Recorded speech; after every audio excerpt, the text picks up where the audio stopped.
मुख्यमंत्री पुष्कर सिंह धामी 2025 तक उत्तराखंड को श्रेष्ठ राज्य बनाने का सपना दिखा रहे हैं, लेकिन उनके सपने की हकीकत बयां की है सतपाल महाराज ने।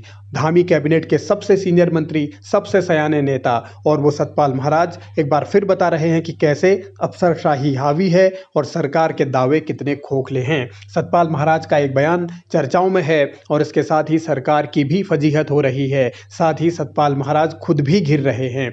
जब चर्चा हो रही है उत्तराखंड में मंत्रिमंडल फेरबदल और विस्तार की, तब सतपाल महाराज का एक बयान लगातार सरकार के लिए संकट का सबब बना हुआ है। सतपाल महाराज ने यह कहा है कि पीडब्ल्यूडी विभाग में बिना टेंडर के ही ठेके दिए जा रहे हैं। ये ठेके कौन दे रहा है, इसकी जानकारी ही सतपाल महाराज को नहीं है। सतपाल महाराज ये भी कहते हैं कि पीडब्ल्यूडी महकमे में जो ठेके दिए गए, जिन ठेकेदारों को दिए गए, अब उनको पेमेंट नहीं हो रहा है। तो ये स्थिति है। सरकार के सबसे सयाने मंत्री को अपने विभाग में क्या हो रहा है, क्या नहीं हो रहा है, इसकी जानकारी तक नहीं है और इसीलिए अब सरकार और सतपाल महाराज दोनों निशाने पर हैं।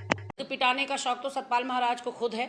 आए दिन वो समाचार पत्रों में या पत्रकार बंधुओं को ये बयान देते हैं कि मेरे डिपार्टमेंट में मेरी सुनी नहीं जा रही। फिर आपको नैतिकता के अधिकार कैसे बन गया कि आप उस सीट पर काबिज रहें? अपने पद की गरिमा का तो ख्याल रखें सतपाल महाराज। आप कह रहे हैं कि पीडब्ल्यूडी डिपार्टमेंट में बिना टेंडर के अपने चहेतों को काम दिया जा रहा है। आप कह रहे हैं कि जिन लोगों ने काम कर दिया उन ठेकेदारों का भुगतान नहीं हो रहा है। तो फिर बताएं ना सतपाल महाराज कि इस डिपार्टमेंट को चला कौन रहा है यदि आप नहीं चला रहे हैं। और फिर यदि आपकी इस कदर अनदेखी हो रही है तो स्टेप डाउन कर दीजिए, मंत्री पद छोड़ दीजिए।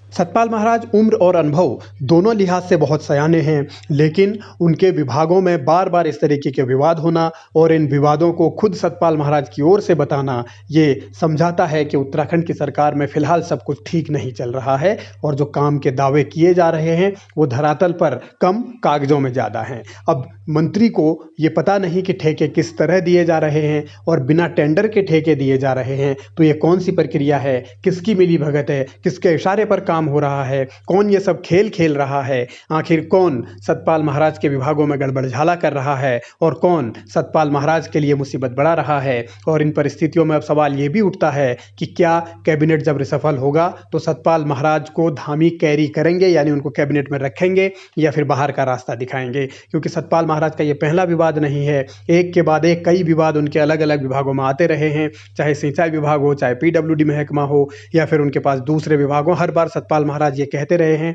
कि पेमेंट उनका नहीं होता या कई अलग अलग तरीके के आरोप उन्होंने अफसरों पर लगाए हैं। सतपाल महाराज ने यह भी कहा कि उनके फर्जी सिग्नेचर हो गए, एक अधिकारी पीडब्ल्यूडी महकमे का चीफ बन गया। तो ये तमाम चुनौतियां हैं जो सतपाल महाराज और सरकार दोनों के सामने हैं। और सवाल ये कि इस स्थिति में अगर सरकार काम कर रही है तो फिर जनता का फायदा कैसे होगा।